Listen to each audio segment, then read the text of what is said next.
On a very, very sunny Saturday for three qualifying sessions, the first of which is out on track. We've got two Bambinos, three signed on, so we may have another driver turning tomorrow. And then hopefully at rounds 3 and 4 for the double header, we'll have a much larger complement of Bambinos when we don't clash with any national championships for that one. So it'll be good to see a few more Bambinos back here. Fairly strong Bambino grid for the last few years, but the calendar clashes at the end of the 2 rounds. Slightly. So two drivers on track at the moment. Archie Austin we've seen here before. And then the 28 of Logan Grassi-Durate, who we haven't seen here before, who we knew is fairly new to Bambino, but has been testing extensively over the last couple of weeks. I know he's been to Tattershall and a few other tracks as well. So we always like to see new Bambinos coming into the sport. And it's always good to see them progress. So even if we do have a bit of a time spread between the two drivers, it's always good to sort of watch them try and improve their personal bests throughout the race weekend. So this session is 10 minutes long, of which we're just almost 3 minutes into it now. So I think this one actually might be an 8-minute session rather than 10. It'll be 10 minutes for our Honda Cadet 200s. It'll be 10 minutes for our Interclass, which is an amalgamated class. We've got a few more Intermaxes here this weekend, which is really good. It's to take the challenge to Joey Swan. And if practice throughout this morning is anything to go by, it is really, really tight, particularly between Joey Swan, Hugo McCluskey, who won the O-Plate here a few months ago between Christmas and New Year, and a returning Buddy Hugo. It's going to be very tight between those three. And then Honda R200. That's going to be tight as well, but for a few different reasons. A few drivers who are expecting to see at the front have had a few problems throughout practice today. One of them being Tom Nichols. They went out this morning and seized one of their engines, so they're currently working between the spare and a borrowed engine from Aaron Berridge to see if they can find some pace that will return Tom to the front in a class that, well, I certainly wouldn't want to put money on it. There's 6 drivers, I think, at least, who could take the victory in that Honda R200 class. 5 minutes of qualifying remaining as Archie Mostyn heads towards the effectively under the 1 minute mark. He's currently done a 1 minute and 9. But every lap he's getting a little bit closer, with Logan Grassi-Durate with another personal best for him, the 107.288 for Logan. So for those of you watching at home, the purple in the top left corner is the fastest lap of the race, and then if a driver sets a personal best, that will go blue on the timing screen.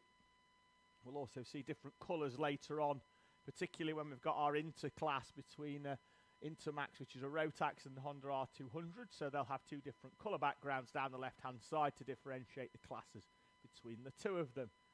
So they'll have a shared race tomorrow, both rolling starts, so the Intermax, which is a little bit quicker, will go off the front, so that'll be the start of your race.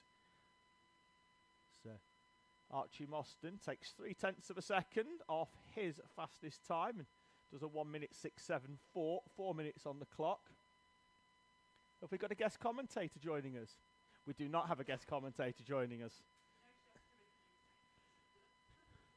Bella Franklin, who does like to talk but not live, certainly, has joined us in the commentary box as the 28 of Logan Grassi-Durate heads towards the timing line, and a personal best for Logan at 106.9, so shaves nearly a second off his personal best for Logan in this qualifying session. So 3 times so far. His first one was a 107.2, and then that one is 0.3 quicker with that 106.9. So Logan continuing to improve in the 28. So hopefully we do see Sullivan Crawford, who is also signed on here tomorrow, but we'll wait to see.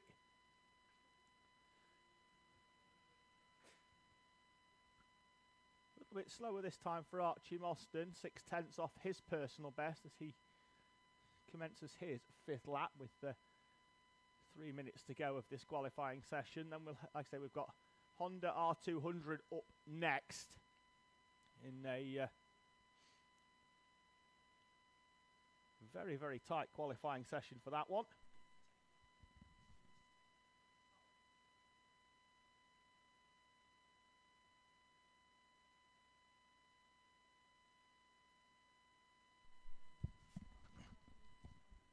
Just having a quick tweak of the audio. Apparently I'm a little bit quiet, which is ridiculously out of character for me.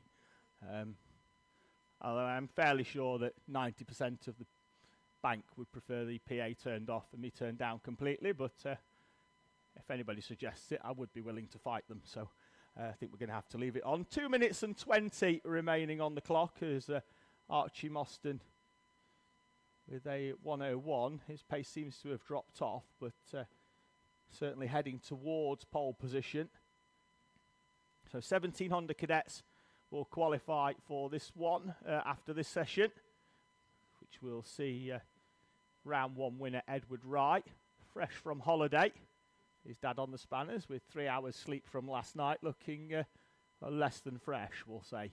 But Edward hoping for a second pole position in 2 rounds. He'll be challenged, of course, by the usual suspects of Francesco Di Caro, Henry Colborne, Sebastian McCarthy, fresh off his maiden pole position at the maiden podium at the opening round of the 2025 season.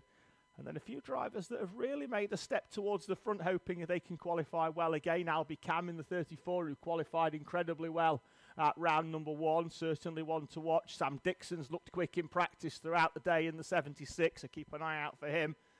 And then there's always in Honda a surprise package that gets a good tow and dumps it inside the top 6. After that, we're looking at the Inter-Rotax class. We've got with Honda R200, 12 entries in that class and 4 in Inter-Rotax, although 3 here, I think, testing today with Hugo McCluskey, Joey Swan and Buddy Hugo.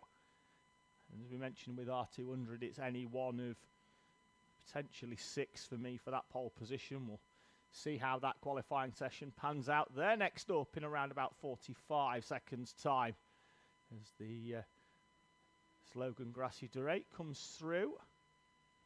His last lap, the 1:06.7 is another personal best for Logan. As he continues to improve, takes another 2/10 off his best time.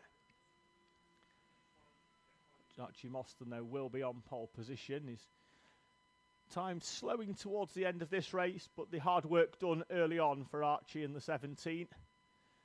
Checkered flag will be out before our 2 drivers make their way round at the end of this qualifying session. As the checkered flag is now officially out. Logan will be the first of the 2 drivers to come round to take that checkered flag. See whether he can improve, although a trip over the dogtooth curb on the inside of hairpin number 3 will certainly have alerted him to their presence. They are not really made for bambinos to go over that weigh 71 kilograms, that's for sure. Logan will come through on his final lap. A 1:06.7 to beat for him as he peels off into the pit lane with a 1:07.4, although it was always going to be slower if he's peeling straight off into the pits. And Archie Mostyn does exactly the same. He will start from pole position berth tomorrow. His 1 minute and 0.674 sees him at the front.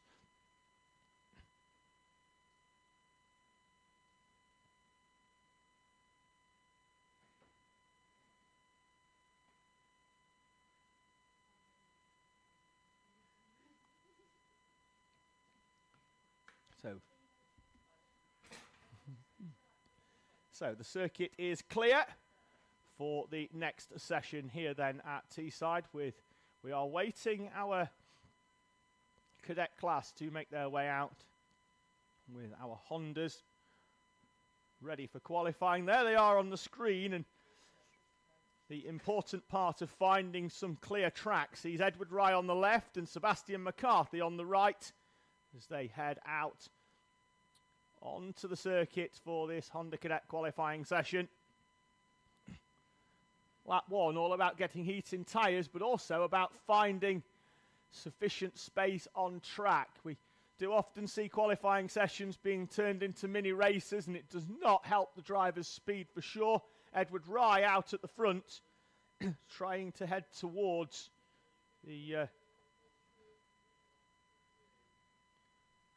coveted lap time. We have a Honda Cadet lap record of a 47.326 is the Honda Cadet lap record, set on Dunlops back in 2022. In fact, it wasn't. It's 2021, round 1 final by Thomas Potter is your Honda Cadet lap record. That was set back on Dunlops. Since we moved on to the Vega tyre, the fastest lap is currently on the Vega tyre of 47.522, set in 2024. Round 2 qualifying by Luka Bachuev, who'll be out in about 10 minutes' time for R200 qualifying. Edward Rye will be the first driver to set the benchmark as they head through. And then we'll wait for the rest of the field to come through and run you through the order. Edward Rye off at the front, no toe, 48.0, the early time to beat. We'll wait for everybody to set a time. We've got one Micromax, that's the 30 of Tyler Gruffert, who's being shown with a red background on timing. It's a 48.055, the one to beat at the moment. Edward Rye in the 66 with clear track in front of him. Francesco Di Caro and then Sebastian McCarthy. Daniel Ziad and Henry Colborne, your top 5. Jake Gibbon, Albie Cam, Sam Dixon with Tommy Burgoyne. Alfie Keeling rounding out your top 10 with Abel Hutton. Aston Wilson moving up from Bambino last year into Honda Cadet. Oliver Bullock and Jacob McDonald. Harry Scrafton returns, having missed round number 1. And Edward Charlton, another Bambino graduate here at Teesside. Let's see now when the tyres come up to temperature. It's another 3/10 off from Rye as McCarthy briefly goes second. Di Caro back, then up inside the top 3 in P2. Henry Colborne makes a jump of 2 places. He goes up to 3rd place in front of McCarthy and Ziad. Still plenty of time for our runners, and we'll see whether anyone's gone long on tyre pressures, because normally qualifying sessions, all the actions are around about minute 4 to minute 6, and then the tyres go over the optimum conditions. It's just seeing track position at the moment as Sam Dixon finds a way past Albie Cam. That gives him a bit of free track to try and hunt down Henry Colborne in the distinctive yellow and orange helmet. 47.6 still the time to beat.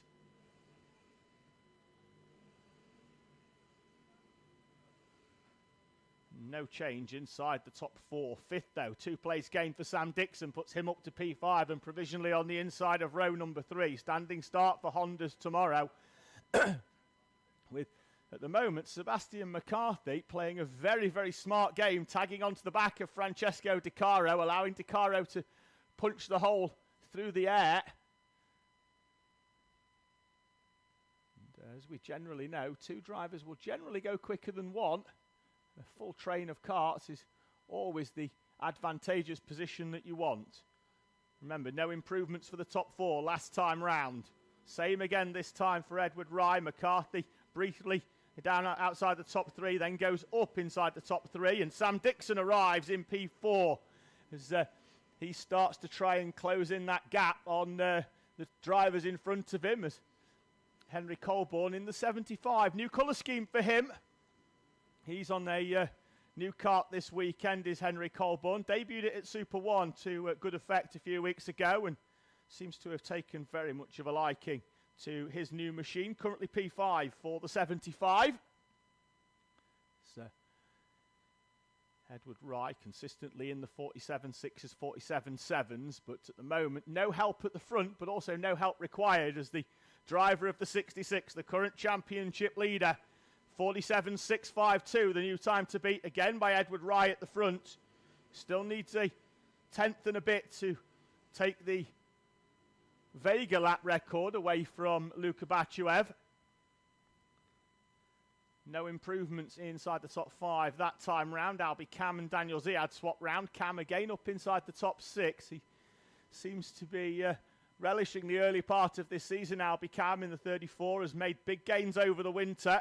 Puts him up onto provisionally the 3rd row. 5 minutes to go, halfway through this qualifying session. Rye at the front again, electing to go it alone.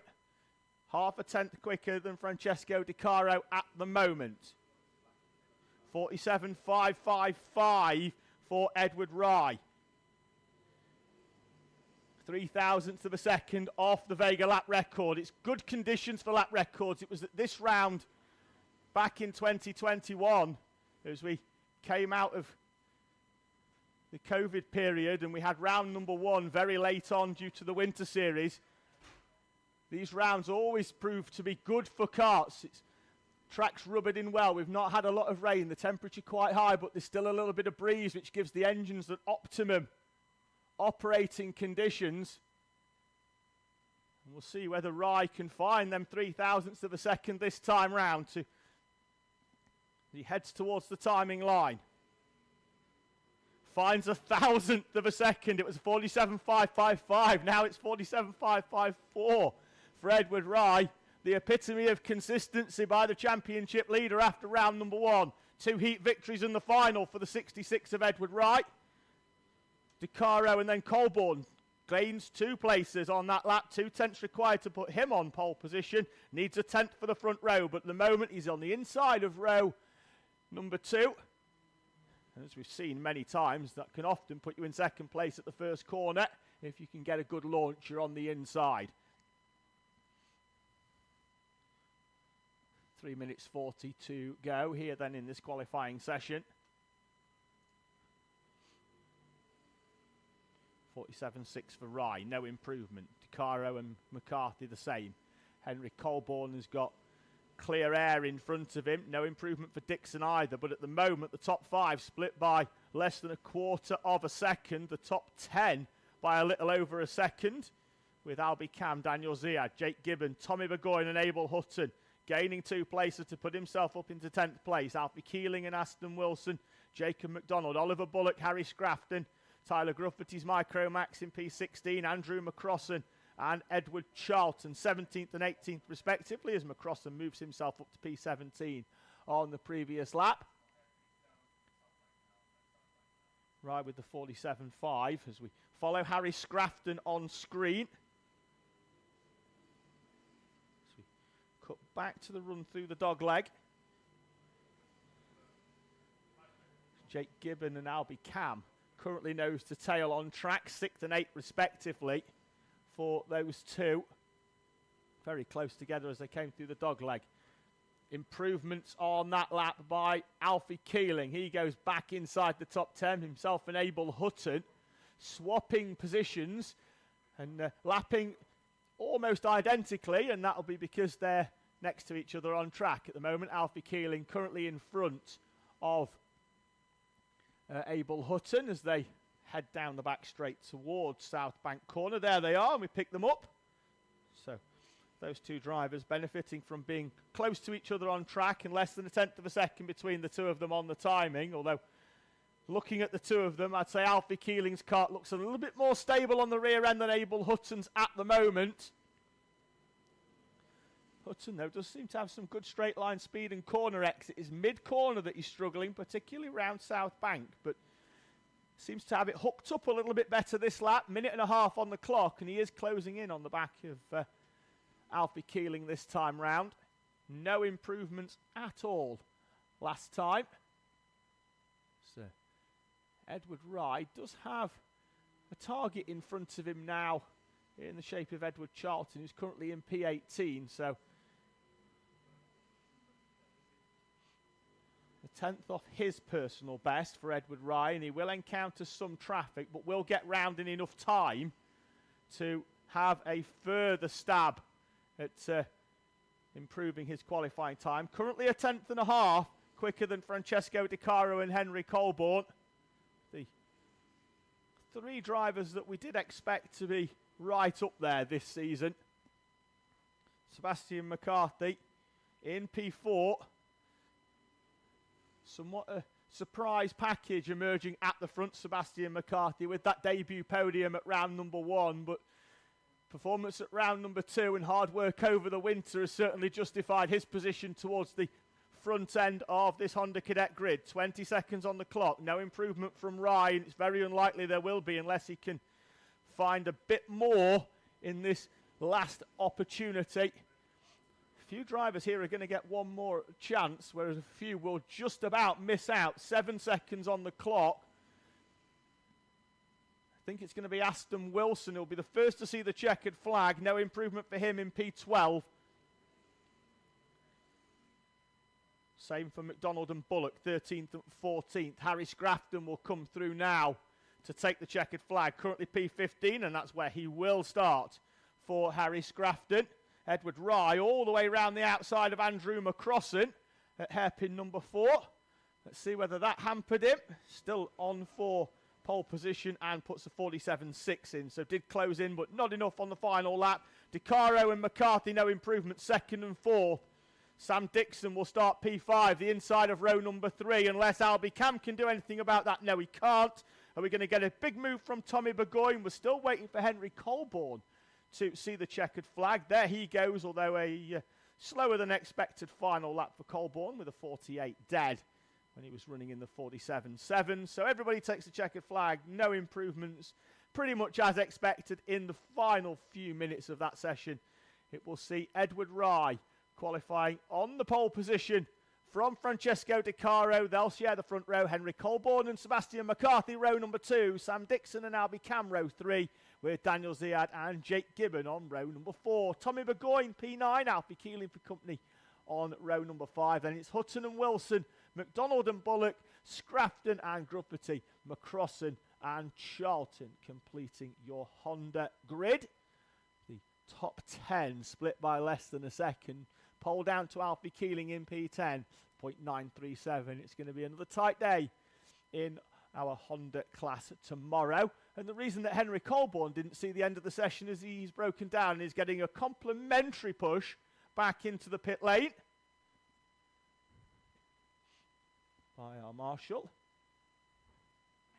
It's a bit too warm to be running, let alone running pushing a cart. So reports in that the snap throttle cable for Henry Colborne means that here's a final opportunity to snatch pole position. Was not going to happen. His cart pushed back in. It'll be Wade on the dummy grid. There's a thumbs up from his dad on the live stream, being picked up by the camera. Sunglasses on. It's the gentleman at the back, not the gentleman at the front, although the gentleman at the front is about 6'7", so it's a surprise that we can see Adam in the background. Intermax head out onto track, followed by our Honda R200. So the O-plate of Hugo McCluskey leads us out from Buddy Hugo and Joey Swan. Matthew Plant is the first Honda out of the gate. He decides that he wants to get his head down to see what he can do, and then slows down at the end of the straight. Now he wants to drop to the back, and he drops behind Peter Webster, Tom Nichols and Jensen Whitehead. So he drops down a few places. In fact, he's dropped pretty much all the way to the back and is currently squabbling with Tristan Gilfillan. No, it's not. It's Aaron Berridge in another one of the green machines.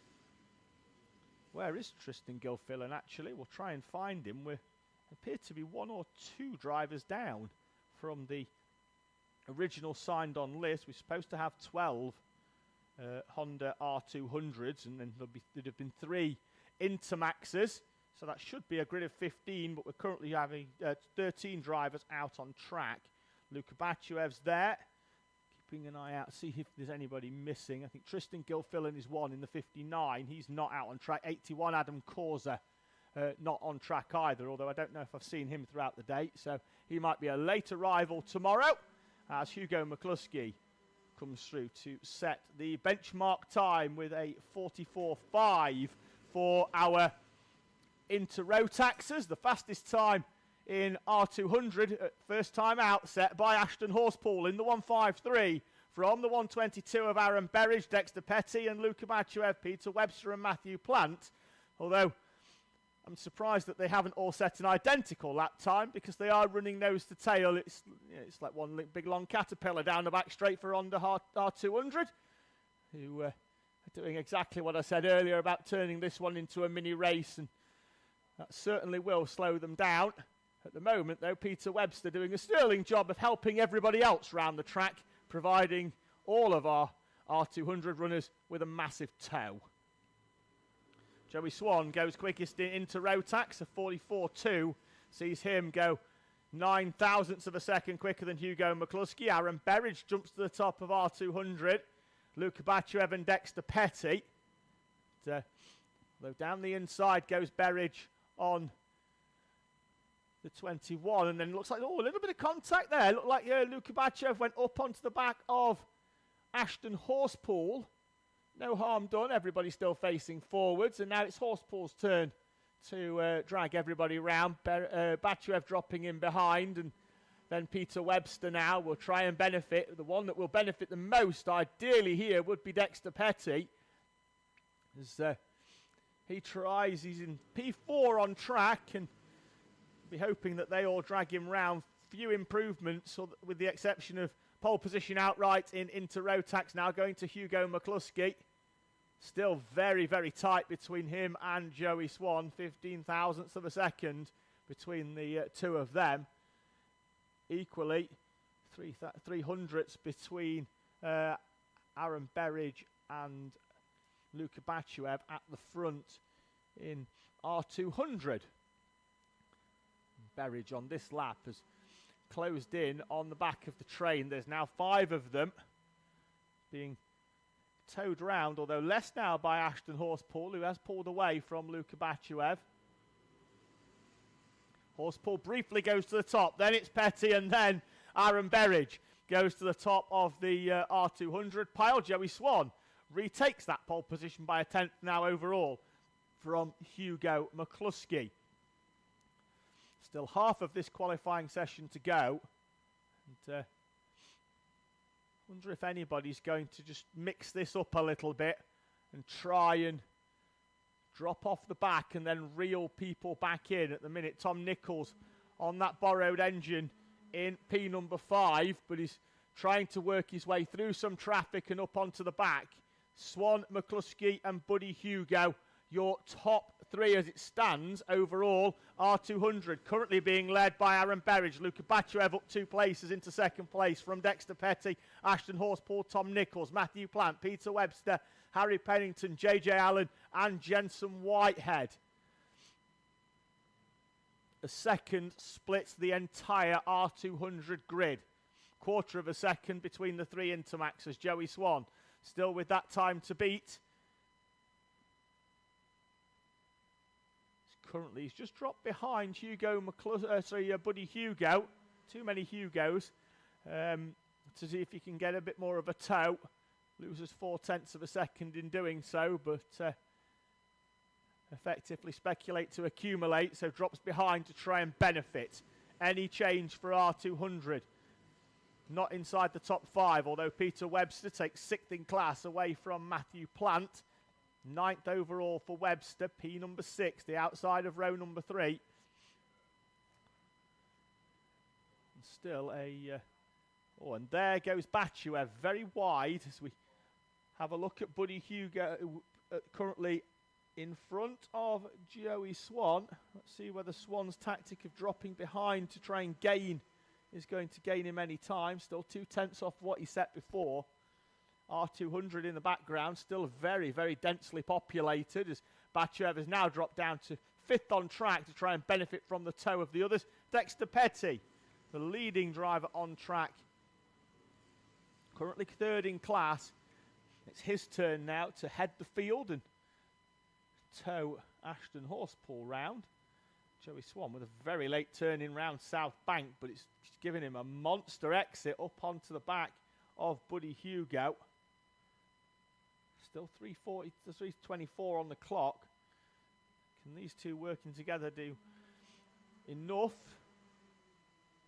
Still 0.2 off where they need to be less than 2/10, splitting the 3 inters. R200 now. We've got a train of 3. Berridge on the back of that, no improvements, and they are around about a 1/10 of a second off where they were in the middle part of this session as JJ Allen moves up into P12. Tom Nichols has gone up to P5, takes a position away from Peter Webster, and that's currently because he's in a bit of a charge to try and close in on the driver in P2, Luka Bachuev, at the moment. Hugo McCluskey has dropped off the back, and Hugo McCluskey has got no power, and he'll peel off into the pit lane. Just showing that he had no throttle to his dad on the bank, and then pretty much stops on pit entrance to have a look where he's qualified.